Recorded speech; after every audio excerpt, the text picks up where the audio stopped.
From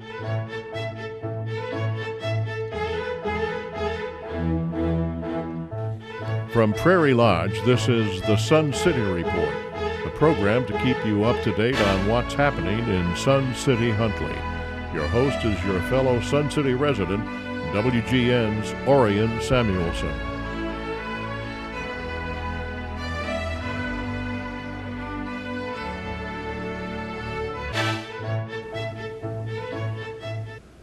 Hello neighbors, and welcome to another Sun City Report, and Happy New Year. I'm Orion Samuelson, and we're going to spend some time now with Bill Pinnock, who is the Executive Director of the Sun City Community Association. As we begin a new year, my golly, a lot of activity taking place that we need to know about.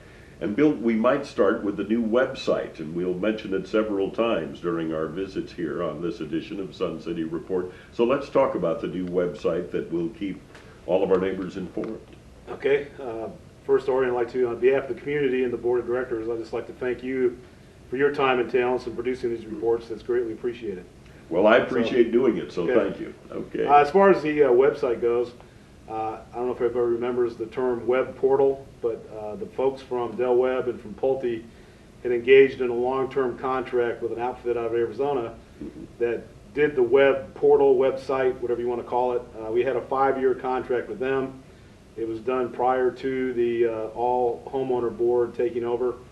So our hands were tied until the middle part of 2010.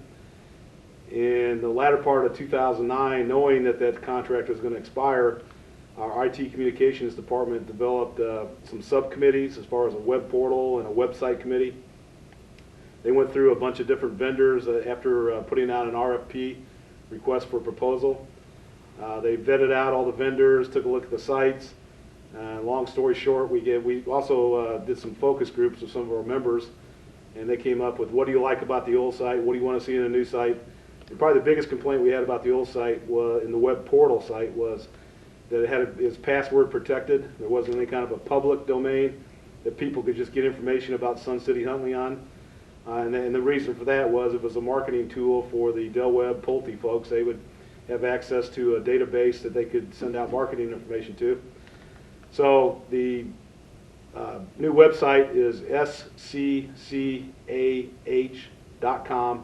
It's been now operational since July of last year.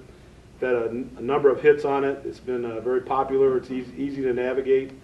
We do have a public domain section where people that might be interested in purchasing a unit or just getting information about Sun City Huntley can access the website. They don't have to password, don't have to put their email into the system, and they get a lot of information about the community. And we also have passwords protected site that can be used by the membership.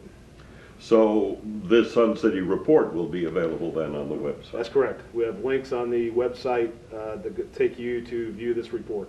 Give me the site one. We'll mention it several times, but okay. Give it to me again. sccah.com. Got it. A lot going on. Helicopters flying overhead Prairie Lodge. What was going on and what has happened?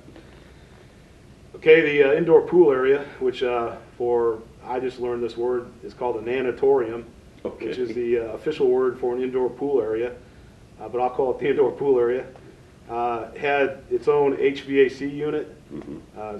The brand name was Pool Pack, so that became the nomenclature we would call the unit a Pool Pack. Right. We had a useful life assigned to it through our reserve study, and what that did was just to condition the air, the heating, air conditioning, the ventilation. We had about a 15-year useful life assigned to that.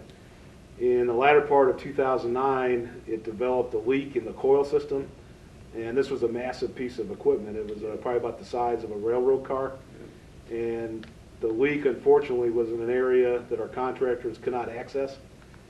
So there was 2 compressors as part of the unit. So we went ahead and shut down one of the compressors. Luckily, when it went down, it was in the fall, so we didn't have to worry about the high humidity level, which is the main concern. Right. Put it in our budget for 2010 to replace the unit, and that kind of started a ripple effect of a lot of things that had to be done. First of all, we had to hire an engineer to do a study of the pool area to make sure we were going to size up the right equipment. And what we found out then was that the original equipment was a little bit undersized, like half of what we needed. Okay. So they spec'd out a new unit. We decided to go with the top end line called a munter, M-U-N-T-E-R. Right now, the munter is what was in there. It turns over the air in the pool area 6 times an hour. Keeps the relative humidity at 23%.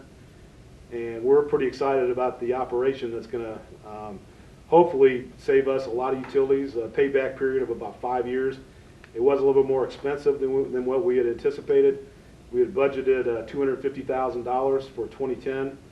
There was kind of a comedy of errors that occurred. We had to do a structural analysis on Prairie Lodge to make sure that since it was a bigger unit, it was almost twice the size of the old unit. We had to do structural analysis on the building to make sure that the roof would hold that additional weight. But the unit itself, if you can call a HVAC unit beautiful, it's when it came in the latter part of October, it's all stainless steel. It's just a well-made unit. But it cost us $350,000 installed, which does a turnkey, including all of the engineering analysis and the installation. Company that we do a lot of work with called Tessendorf was our general contractor on the project, and they did a great job. We had some manufacturer delays. We had anticipated doing it the early part of the summer. Then we had that was a moving target.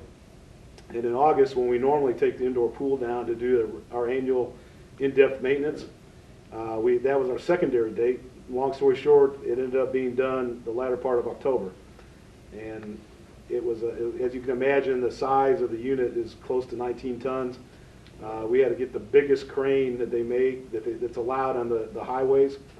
Just the permit alone to move the crane cost $15,000 for the Department of Transportation. To move the crane? To move the crane, right. And it was the biggest crane that was allowed on the highway system. So you turned it on and it worked? Turned it on and it worked. And we have had some complaints that the air is a little bit cooler in the indoor pool area, but that's only because the relative humidity is where it needs to be. The other unit, the humidity was up around 45 to 50%. So you can imagine you get out of a warm pool and you got warm air with humid. If you get drier air when you get out of the pool, it feels colder even though it's the same temperature. It's just a drier air. And one quick follow-up question, Bill, on the operating cost. You said that it was a lot more efficient even though it's bigger. Right. Yep. Right. The whole unit itself is stainless. It's a green unit. Our director of facility maintenance has gone through the LEEDS training program. He hasn't gone through the certification yet, but so we're trying to be very conscientious about being environmentally sensitive. This has a heat exchanger, and the generation of the heat is going to save us pool heating on natural gas alone, but also the efficiency of the electricity.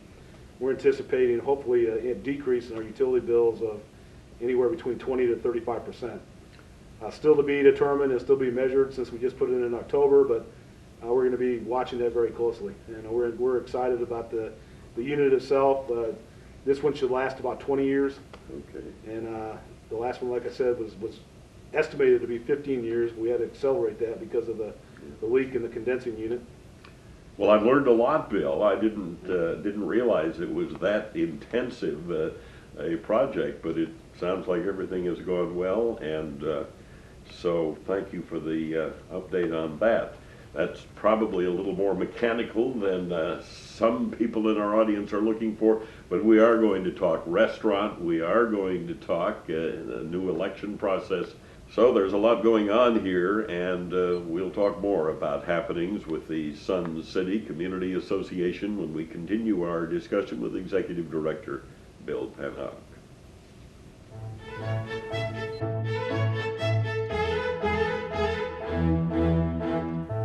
This has been the Sun City Report.